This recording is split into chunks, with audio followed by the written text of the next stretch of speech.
Comment va réagir le Paris Saint-Germain après son élimination de la Ligue des Champions? Ils affrontent Bordeaux ce week-end. Est-ce que la crise va s'intensifier du côté de Marseille avec un déplacement périlleux sur la pelouse de Brest, qui est une équipe dangereuse? Est-ce que Lyon va confirmer son regain de forme et battre Rennes qui les avait balayés? On s'en souvient, un match aller, bref, plein d'enjeux dans cette 28e journée de Ligue 1. Bienvenue à tous, c'est parti pour les 10 pronostics du week-end de notre championnat de France. J'espère que vous allez tous bien. Si vous découvrez la chaîne, bienvenue à vous. N'oubliez pas de vous abonner si vous kiffez le contenu, tout ce qui est pronostic, paris sportif, c'est entièrement le cœur de la chaîne. Et si vous avez apprécié la vidéo, c'est très important pour moi que vous laissiez un petit pouce bleu, que vous la likez. Vous voyez le tableau qui est à côté de moi. L'objectif de cette vidéo, ça va être tout simplement qu'on le remplisse ensemble. Enfin, moi je vais le remplir et vous allez me dire dans les commentaires ce que vous en pensez, est-ce que vous êtes d'accord avec moi ou pas. Et je vais donner un score et un pronostic pour chaque match, sauf pour celui entre Lyon et Rennes où j'ai une très grosse confiance. Mais je vais la poster exclusivement dans mon groupe Telegram, là où il y a plus de 46 000 personnes qui suivent mes paris sportifs tous les jours. Je posterai ça dimanche, donc n'hésitez pas si vous n'avez pas encore rejoint mon groupe Telegram. Je vous mets le lien dans la description et en commentaire épinglé. C'est gratuit de rejoindre évidemment et ça ne prend que quelques secondes, un clic suffit. Alors maintenant que tout ça est fait, on va pouvoir se pencher directement sur les matchs. On commence avec Lille, le LOSC qui reçoit la Saint-Etienne. Contexte rapide, on a Saint-Etienne qui vient de sortir de la zone de relégation grâce à sa victoire la semaine passée face à Metz à domicile. 1-0, succès très important, pas facile, pas évident, mais mérité quand même et surtout très important. Lille, là par contre, quand même un autre morceau, ils ont repris pas mal de confiance en gagnant assez largement la semaine passée. Je pense qu'ils vont pas rater l'occasion de prendre 3 points à domicile dans ce match-là. Saint-Étienne, ça va prendre des points pour se maintenir, je pense, d'ici la fin de la saison, mais ça va pas gagner tous les matchs non plus.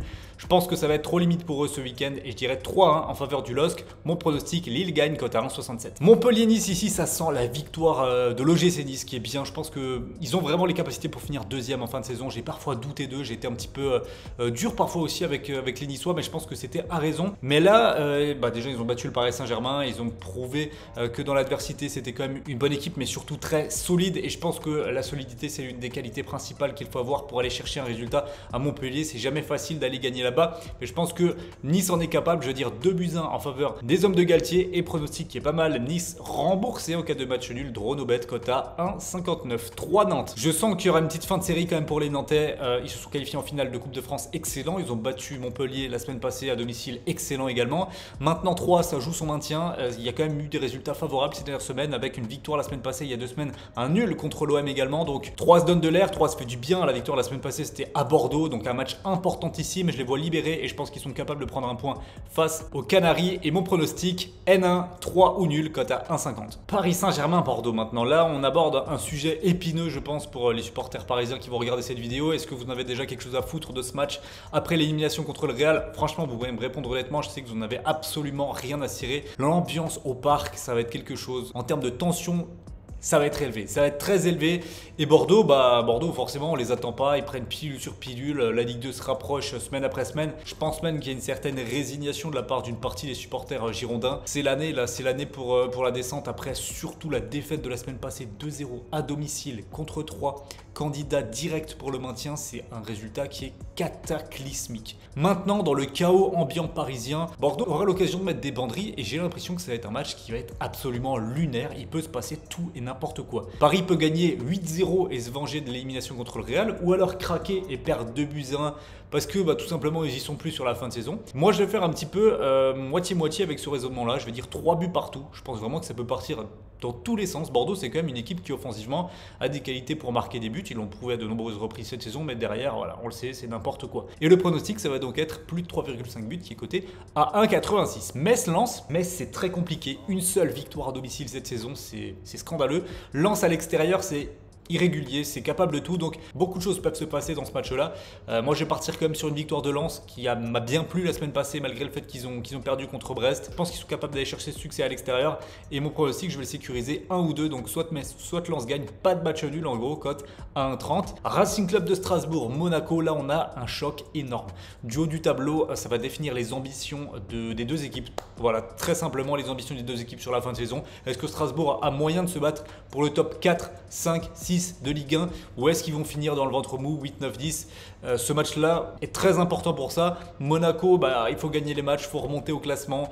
C'est une équipe qui est décevante en termes de nombre de points, il leur en faut plus. Donc c'est un véritable choc avec de l'enjeu pour les deux équipes. Et Monaco va être quand même très objectif et à mon sens beaucoup plus armé pour gagner ce genre de match-là. Je trouve que Strasbourg marque un petit peu le pas. En termes de jeu, c'est moins bon. Ils perdent pas la semaine passée à Reims, mais voilà, il y a quelques semaines, je pense que ce match-là, ils l'auraient gagné. Donc phase plutôt descendante pour Strasbourg. Je dis 1-0 pour Monaco et mon pronostic nul au Monaco, côté à 1,50, belle cote. Clermont-Lorient, il peut tout se passer dans ce match-là. Honnêtement, je vais dire 0-0 et match nul cote à 3,10, c'est illisible. Clermont peut gagner, le nul probable, Lorient probable aussi. Tentons une grosse cote. Angers, honnêtement, je suis pas plus avancé. Ce que je peux vous dire, c'est qu'Angers perd tous ses matchs. Angers, c'est catastrophique là sur 2022, très compliqué. Alors que Reims, au contraire, il y a quand même des choses intéressantes. C'est pétillant à voir cette formation. Moi, j'aime bien.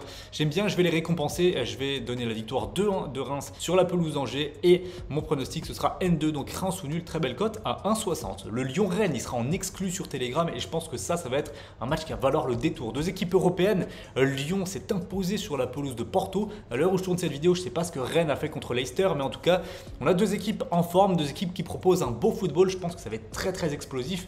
Grosse confiance sur ce pronostic-là. Rejoignez mon groupe Telegram et on termine par Brest-Marseille. Je vais clôturer cette 28e journée par une surprise et je vais vous dire victoire de Brest 2-1. Mon pronostic 1N, donc Brest ne perd pas, cote à 1,70. Il y a une crise du côté marseillais, elle existe, elle est là. Il y a un match de Coupe d'Europe. Alors je ne sais pas comment il va se passer cette semaine, mais honnêtement, je ne suis pas très confiant pour l'OM qui a des joueurs phares qui sont quand même dans le dur en ce moment.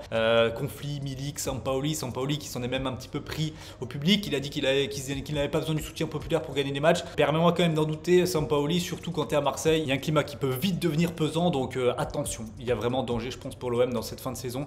Le podium est encore loin d'être assuré. Et Brest, c'est une équipe qui est vraiment difficile à jouer. C'est une équipe qui a beaucoup de qualité. La semaine passée encore, ils vont s'imposer 1-0 sur la pelouse de Brest. Là, à domicile, dans un match dimanche soir à 20h45, attention, il peut y avoir une surprise.